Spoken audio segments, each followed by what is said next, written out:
आज आपला 10वा दिवस आहे पिकनिकचा. नशीबवान भाग्यवान आणखी काय म्हणावं. आणि 6 वाजता बरोबर मॅसेज आला लकी ड्रॉ म्हणून हे झालाय म्हणून. गणपती बाप्पा. गणेशजीचा पालना बांधला तर एका वर्षाच्या आत लग्न आपलं जुलतं, अशी इथली आख्यायिका आहे. गोविंदा. तिरुपती गोविंदा. हे जगामध्ये असे 3च ठिकाण आहेत. काय ती झाडी, काय तो डोंगर, काय हा नजारा. नवीन अनुभव आहे. आपण आलेलो पाप धुवायला. गोविंदा गोविंदा गोविंदा. नमस्कार मंडळी, सुप्रभात. कसे आहात? मजेत ना? तर मजेतच राहा. मी क्षितिज कुलाबकर पुन्हा एकदा स्वागत करतो आपल्या हक्काच्या भन्नाटाच्या नवीन ब्लॉगमध्ये. मित्रांनो, मी आता आहे तिरुमलला येते, म्हणजे आपल्या तिरुपतीच्या मंदिरामध्ये. आणि इथून आता चेकआउट केलं आहे मी. जायचं तर मन अजिबात नाही आहे, पण काल आपण पाहिलं 2 दिवसाचा ब्लॉग पाहिला, कारण त्याच्यामध्ये दर्शन झालं, त्यानंतर आपण फोटोज वगैरे काढलं, थोडं फिरलो, शॉपिंग वगैरे केली. आणि आज आपण जाणार आहोत साईट सीन्स पाहायला. आणि ते कसे असणार आहेत, काय असणार ते तुम्हाला पाहायला, म्हणजे तुम्हाला दाखवणार आहे. आणि मी सुद्धा पहिल्यांदा पाहणार आहे, त्यामुळे मला पण एक्साइटमेंट आहे. आता निघतोय, 2 बस केल्यात आपण, आणि जवळजवळ मला वाटतं दुपार तर इथेच होऊन जाईल. त्यानंतर मग पुढचा ब्लॉग असणार तो आपला महालक्ष्मीचा असणार आहे, कोल्हापूरचा. सो चला. फॉलो बॅक करणार. फॉलो बॅक नाही केला अजून. मला फॉलो केलं तू. मित्रांनो, आता सकाळ सकाळ ना गरम गरम चहा प्यायला आले. आम्ही काल 2 वेळा इथं ट्राय केली, खूप सुंदर चहा लागते. त्यामुळे आम्ही ते घेऊन आलो सगळ्यांना. कशी टेस्ट कशी आहे? एक नंबर. महाराष्ट्रासारखी वाटते का? कशी आहे टेस्ट? जास्त गोड पण नाही आहे. छान आहे. मस्त शुगर. मित्रांनो, आपल्यासोबत आहेत नशीबवान भाग्यवान आणखी काय म्हणावं, कारण आम्ही त्या दिवशी लाईनमध्ये लागलेलो, पण हे 1 तासातच बाहेर आला. काय म्हणजे बाहेर का आलेला असतो त्या दिवशी? मल्लिकार्जुन आलो ते पूर्ण त्रास झाला होता ते प्रवासाचा, आणि पाय वगैरे खूप दुखत होते, आणि लाईन पण भरपूर होते. आम्ही एके जागेवरती 5 तास एके जागेवरच गेले होते, आणि पाय वगैरे लई दुखायला लागले, म्हणून मी बाहेर पडलो. आणि पुढे काय झालं ते दादा सांगेल. विराज खूप दमलेला, म्हणून तर तो बाहेर पडला. आणि त्याने आल्यानंतर मग भरत दादाच्या मार्फत त्याने ई डीपला, म्हणजे सुप्रभात सेवल मध्ये ट्राय केलं. ई डीप त्याला बोलतात, ई डीप मध्ये. तर त्याला सुप्रभात सेवेचं लकी ड्रॉ मध्ये लागलं, आणि त्याला सुप्रभात सेवल म्हणजे सकाळी जी देवाचं स्नान वगैरे, जी पूजाविधी वगैरे होते, ते सर्व त्याला याचा डोळा पाहता आला. खरंच खूप भाग्यवान आहे विराज. विराजचं पाय धुवून काय अभिषेक करायला पाहिजे, आणि त्याला नमन करायला पाहिजे विराजला. खरंच नशीब काढलं. गोविंदा. आता काय आजचा प्रवास कसा असणार आपला? आज आपण तिरुमला येतो. आज आपला 10वा दिवस आहे पिकनिकचा. आज तिरुमला येथील आपण जे 5 साईट सीन आहेत ते आज कव्हर करणार आहोत. त्याच्यामध्ये आहे श्रीहरिपदलू, त्याच्यानंतर शिलातोरणम, त्याच्यानंतर एक शिव मंदिर आहे, नंतर मग आकाशगंगा आहे, आणि पापविनाशनम म्हणून आहे. या तिरुमला येथील वरील हे 5 पॉईंट कव्हर होतील. त्याच्यानंतर आपण तिरुपती येथे जाणार आहोत. तिरुपती येथे आपण पहिल्यांदा कपिलेश्वर तीर्थ, त्यानंतर इस्कॉन टेम्पल आणि पद्मावती टेम्पल. पद्मावतीची अशी मान्यता आहे की श्री बालाजीचं दर्शन घेतल्यानंतर पद्मावतीचं दर्शन घेतलं जातं, आणि त्यानंतर कोल्हापूरचं दर्शन घेतलं जातं. पद्मावती देवीचं आणि महालक्ष्मीचं दर्शन घेतलं पाहिजे, तरच यात्रा आपली सुफळ संपूर्ण होते असं मानलं जातं. श्रीकाళहस्तीचं महत्व आहे की हे भारतातील एकमेव राहू केतूचं मंदिर आहे, जिथे राहू केतूची शांती केली जाते. ते एकमेव भारतातील मंदिर आहे. त्या मंदिरालाही आपण भेट देणार आहोत. Good morning bro. Venkataraman. Govinda Govinda. Bro एकटा आहे रे तू? एकटा बरोबर आहे. हा शिलिलुलू. दादू, काल कुठे गेलेलास? आम्ही काल एकदम असं आणि तुम्ही शोधत होते सगळे. अरे 3-4 तास टेन्शन नव्हतं ना, कारण पूर्ण माझा अंग वगैरे पूर्ण गरम झालेला, मी आजारी पडलो. काय झालं तुला? एकदम ताप. आणि तू दर्शन नाही आला ना तुझं? दर्शन अर्ध्या वर्षी रिटर्न आलो. म्हणजे किती 12 तास मी होतो, आणि एका तासासाठी माझं दर्शन नाही झालं. तुला माहितीये बिस्किट झाला का तिला? याच्यावर दर्शन नाही आलं. झालंय यावर्षी. आता झालंय, आता आल्यावर दर्शन झाला. झूठ बोलो, बार बार झूठ बोलो. तू बोल पहिला मला. तू आता मंदिरामध्ये जर म्हणजे तू लकी तिकीट तुला लागलं आणि तू मंदिरामध्ये गेलास तर कशा प्रकारे तुला दर्शन मिळालं? मी स्टार्टिंगला एक 1:15 वाजता निघालो घरून आणि जाताना लवकर मला बस भेटली. ती फ्री बस असतात इथे बालाजीला, ते डायरेक्ट आपल्या लोकेशनमध्ये सोडतात. ज्यातून दर्शनासाठी लाईन लागते ना तिथून सोडतात. मी 1:30 वाजता बरोबर तिथून गेलो आणि 1:30-1:15 वाजता मी अरे बंद करे काय. आता आपल्यासोबत आहे केतन दादा आणि केतन दादा बऱ्याच वेळ इथे आलाय. दादा आता पहिला ठिकाण कुठलं आपलं? पण पहिलं आता श्रीहरी चरण पादुकाकडे जाणार. तिकडे बालाजीनं पहिला पाय ठेवलाय. गणपती बाप्पा गोविंदा गोविंदा व्यंकटरमण गोविंदा. सो फायनली आपण आता तिरुपतीमधून म्हणजे आता तिरुपतीमध्येच आहोत आणि आता पण जातो साईट सीन पाहायला. पण या एरियामध्ये आपण पुन्हा येणार नाहीत. आता कधी येणं होतं काय माहिती. सो चलो गोविंदा गोविंदा गोविंदा. आणि समोर बघा आपल्या बालाजीची सुंदर असं देखावा आहे. तिथे बरेच जण फोटोज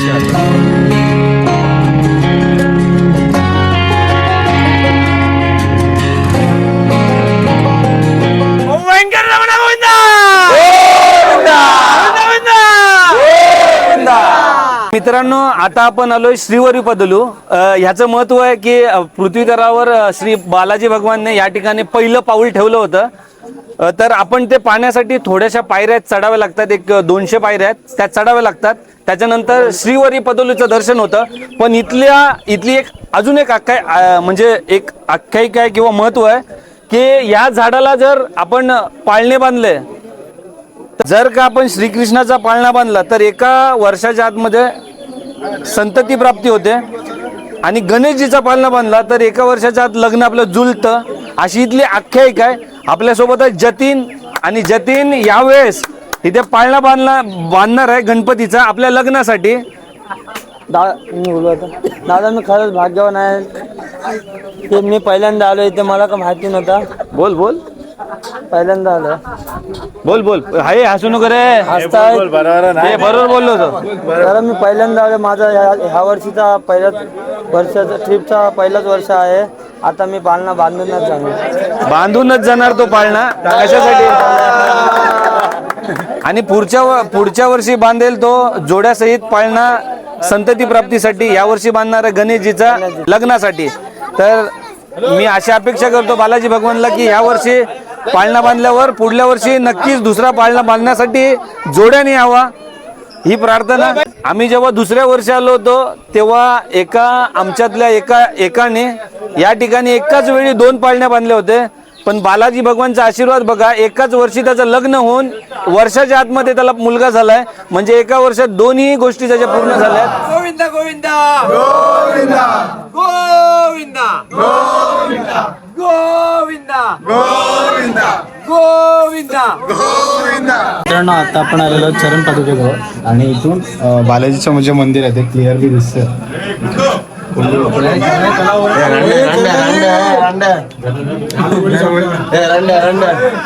मित्रांनो, मगाशी जतीन बोलण्याप्रमाणे आता पाळणा घ्यायला आलाय. किती पाळणा बांधतो? एकदा जोन एकच? कुठला गणपतीचा? गणपतीचा ऍक्च्युली नाही मला जय, काय बोलशील? जतीन पाळणा बांधतो तू कधी? बांधू आपण, पण आपली थोडीशी वय कमी आहे. वय झाल्यावरती इथे आपण पाळणा बांधू. 21 वय आहे. जसं जसं आपण थोडेसे मोठे होऊ तसं आपल्या इच्छा पूर्ण व्हाव्यात म्हणून आपण इथे पाळणा बांधू. नक्की बांधू. बालाजीचं काय मग त्याच्यामध्ये सगळं तुला संतती प्राप्ती पण आणि लग्नासाठी पण चांगलं आहे. हे पाळणा इथे आपण लावायचं आहे. आता ह्यांच्याकडे गणेश आणि ह्याचं कृष्णाचं नाही आहे. मग आपण भगवान व्यंकटेश्वर स्वामीचा पाळणा बांधणार आहोत डायरेक्ट. आता जातो पाळणा बांधायला. देवाच्या कृपेने झालं तर का मोठी रिस्पॉन्सिबिलिटी घ्यायला तयार झालाय जतीन. आणि बघूया त्याची मनोकामना लवकरात लवकर पूर्ण होऊ दे.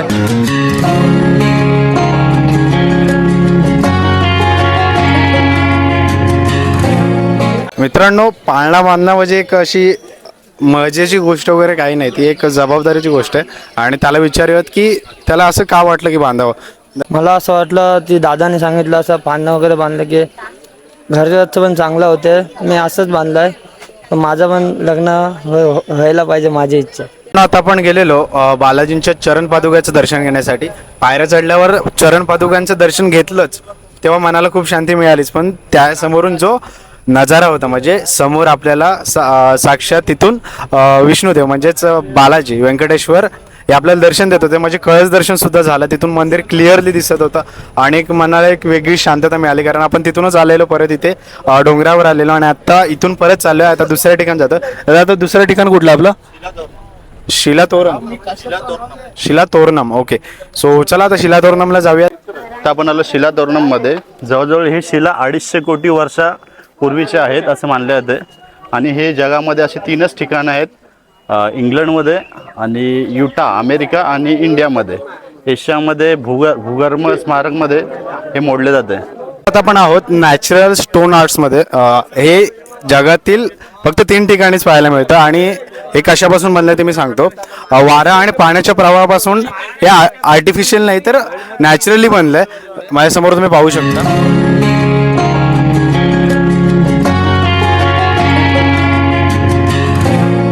त्यात ना बाजूला छोटंसं जू पण आहे, एकदम छोटंसं, आणि तिथे आपल्याला मोर पाहायला मिळतं. हा बघ किती सुंदर आहे. मित्रांनो आता आपण जातोय शिवमंदिरामध्ये. नमः पार्वती पते हर हर महादेव.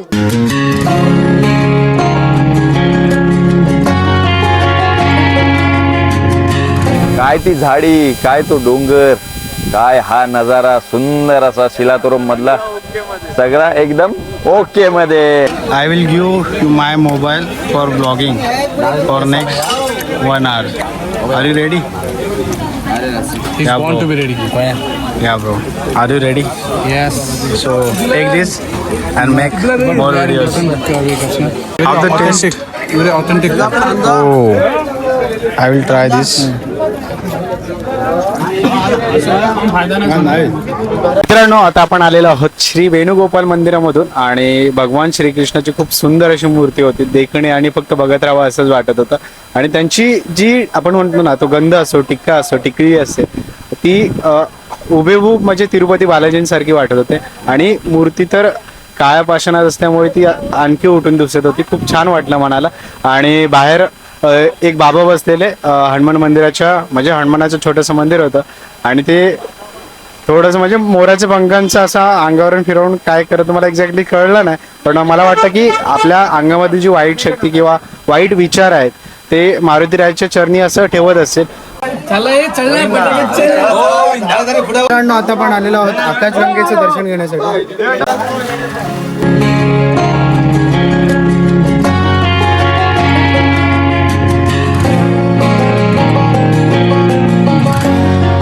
पाप विनाशम. आता आपण आलेलो पाप धुवायला. पाप धुवायला केस तरी गेले, पाप पण जायला पाहिजे असं म्हटलं जातं की या मंदिरामध्ये आलं दर्शन घेतलं तर पाप आपलं नाहीसे होतात. त्यामुळे जो हा येणार पाण्याचा प्रवाह आहे तो डोक्यावर घेतल्याने आपलं पाप नाहीसे होतं. स्वतःला दर्शन घेतलं. इथून 7 सिंहाच्या तोंडातून पाणी येतं.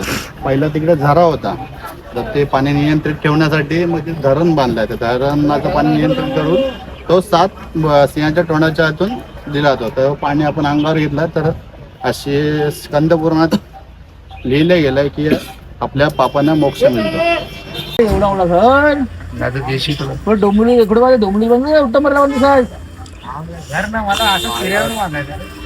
घरात स्लॅब शेवटचा टाकताना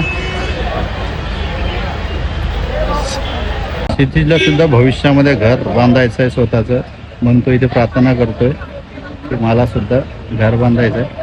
मित्रांनो इथे असं म्हटलं जातं की दगडांचं पिरामिड बांधल्यावर आपलं सुद्धा घर पूर्ण होतं, पण मी त्यासाठी वगैरे काय नाही केलं. हा माझी इच्छा आहे घर बांधावं भविष्यात, आणि ते मी बांधणार सुद्धा. पण एक माझी इच्छा होती की कुठे फिरायला गेलो असं दगडांचं ते भारी वाटतं बनवायला, त्यासाठी मी बनवलं. हे बघा, हे मी रचलंय. जरा अजून रचायचं होतं पण टाईम कमी होता म्हणून चलो धावू पळो चलो.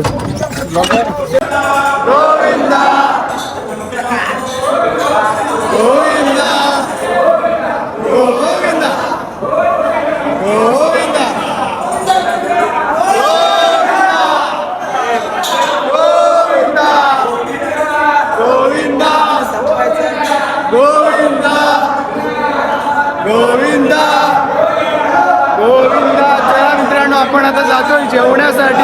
आपली 60 मंडळी आपल्या सोबत आहे आणि सगळ्यांसोबत आपण आता चाललोय महाप्रसादाचा लाभ घेण्यासाठी. चला बघा जेवणात काय काय आहे. मित्रांनो आता आपण आलेलो आहोत जेवायला आणि जेवणामध्ये काय तुम्हाला दाखवतो मी. खिचडी आहे आणि ते थोडीशी चटणी आहे. सो आधी पोट भरून घेऊयात नंतर बाहेर मिळूयात कारण कॅमेरा अलाउड नाही आहे. मित्रांनो आता आपण चाललेलो आहोत पद्मावती विलेजसाठी. पण इथून समोरून जो व्ह्यू दिसतो ना शहराचा खतरनाक वाटतंय आयुष्य. होय फुल क्लायमेट सुद्धा क्लीन आहे आणि शहर बघा किती सुंदर दिसतंय. कुठेतरी बाहेर आल्यासारखं वाटतंय. क्रेझी आहे. समोर माउंटेन सुद्धा बघा किती खूप सुंदर वाटतं ते बघा. त्याच्यावरती क्लाउड्स कालच पाऊस येऊन गेला आणि सगळं वातावरण पूर्ण हिरवं करून गेलं आणि रस्ते पण इथे खूप छान आहेत आणि त्याचबरोबर हा दृश्य हा नजारा क्लास. आता आपण आलेलो आहोत बालाजी मंदिरापासून खाली पायथ्याशी तिरुपतीला आणि आता आपण जातो म्हणजे आता जाऊन आलो आपण पद्मावती मंदिरामध्ये दर्शन घेतलं. तर पद्मावती म्हणजे कोण? पद्मावती म्हणजे आपल्या बालाजी श्री व्यंकटेश स्वामींची पत्नी म्हणजेच व्यंकटेश म्हणजे आपले भगवान विष्णूंचं रूप आहे, अवतार आहे. आणि त्यानंतर मग पद्मावती म्हणजेच महालक्ष्मी. तर पद्मावती का नाव पडलं ते मी तुम्हाला सांगतो. कमळातून जन्म झाल्यामुळे कमळाला संस्कृतमध्ये एक शब्द आहे पद्म, त्या पद्मामुळे ते पद्मावती नाव पडलं. Autograph please, autograph please. New YouTuber काय कसा एक्सपिरियन्स होता दादा आजचा? आजचा खूप छान एक्सपिरियन्स होता. आता आपण श्रीकाళहस्तीला आहोत ना, ते अक्षरवृत्तावर येतं. म्हणजे भारतातील 4 मंदिरं एक समान एका अक्षरवृत्तावर येतात. त्यामध्ये उत्तराखंडचं केदारनाथ मंदिर, मध्य प्रदेशचं महाकालाचं मंदिर, आंध्र प्रदेशचं श्रीकाళहस्ती मंदिर आणि तामिळनाडूचं रामेश्वरम मंदिर हे अक्षरवृत्ताच्या एका लाईनवर येतात. त्यामुळे ह्या मंदिराला जास्त महत्त्व आहे. आणि ह्या मंदिराचं दुसरं एक महत्त्व म्हणजे ह्या मंदिरामध्ये राहू केतूची पूजा केली जाते. तो दोष या मंदिरात नाहीसा होतो राहू केतूचा. आणि तिसरं महत्त्व म्हणजे हे पंचमहाभूतांमध्ये याचं महत्त्व आहे. हे वायूसाठी समर्पित मंदिर आहे. यायचं असेल तर तिरुपतीवरनं फक्त 40 किलोमीटर आहे. तर तुम्ही अवश्य भेट द्या आणि क्षितिजच्या चॅनलला सबस्क्राईब करा. बाकी तुला आज ब्लॉग बनवताना कसं वाटलं? आज ब्लॉग बनवताना एक चॅलेंज दिले भाविकने, ते आज कंप्लीट होईल. म्हणजे काहीतरी क्रेझी म्हणजे पाहायला तुम्हाला असं वाटत असेल की मग ब्लॉगर बनावं, पण आजच्या दिवसापुरतं मी ब्लॉगर आहे. नाही नाही मला खरंच वाटतं मग ब्लॉगर बनावं. ठीक आहे, ठीक आहे. धन्यवाद. गोविंदा गोविंदा गोविंदा. मित्रांनो आजचा दिवस आपला फायनली इथे सेंड करत आहे मी, कारण खूप फिरलो आज दिवसभर आणि जवळजवळ आपला 4था-5वा दिवस असेल. ते 3 नाईट आपण इथे काढलेत आणि 4 डेज म्हणजे खूप धमाल केली. आज जायचं म्हणजे इथून पाय निघत नाही आमचं, कारण एवढं सुंदर प्लेस आहे इथलं, एवढी सुंदर जागा आणि एवढी मंदिरं भारी आहेत ना की ती मंदिरातून बाहेर यायचं मनच नाही करत. आणि इथून आता आपण जाणार आहोत महाराष्ट्रामध्ये आपल्या जन्मभूमीवर.